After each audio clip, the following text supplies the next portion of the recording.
it's not by accident that those of us who regularly feel the victim to other people, powerless to other people, that we find we cannot be powerful ourselves. I'm just going to show you something at an anatomical level. This is where the power center is, the solar plexus.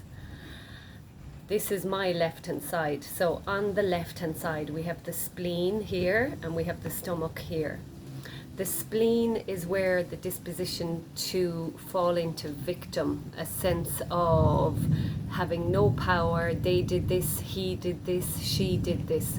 So whenever you hear yourself using the language of they did this and then he did this and she did that, alarm bells, you're in victim mode. Okay, so that's on the left hand side of the body.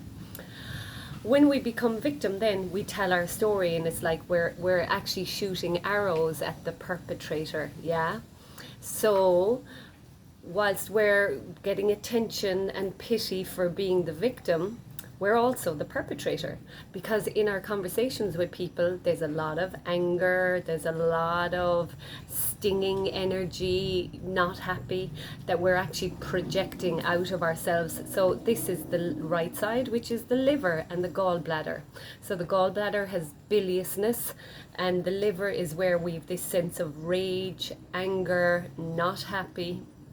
So if you ever saw the triad of victim, perpetrator, and then rescuer, you'll see a triangle drawn in this triad, where the rescuer is the person who's going to constantly listen to this person who's always playing victim role and, oh, you poor thing, and supporting it. Yeah, so it's a very toxic triad that has become socially so acceptable, because so many people are in denial of the cycle of victim and being a perpetrator also. Like if you said to them, are you aware that you're also being a perpetrator? It's like, oh, me, I wouldn't hurt a fly.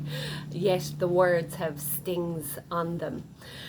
So if you want to get your solar plexus chakra opened, there's a real up-leveling in yourself. There has to be a real ownership of the predisposition to start blaming others, feeling powerless. That has to be owned first.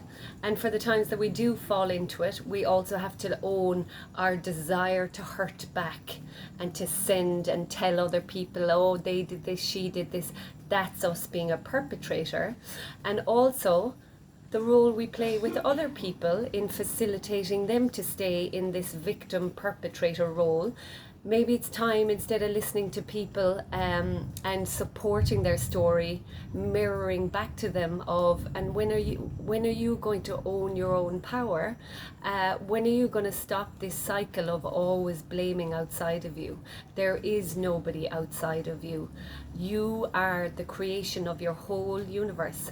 There is only one consciousness, and if you start owning it, you'll start being aware of that even the plants and animals that come into your life every day have an absolute vibration that's matching you, not to mind the people and circumstances that come in. So if you really wish to have this power center open and feeling powerful and being in the play of happy to work with power, to own your power, then you have to start owning this triad and stepping out of each of these positions, because if you step into one of them, you step into all of them. Yeah, and owning that as well. That's my message for today. Namaste.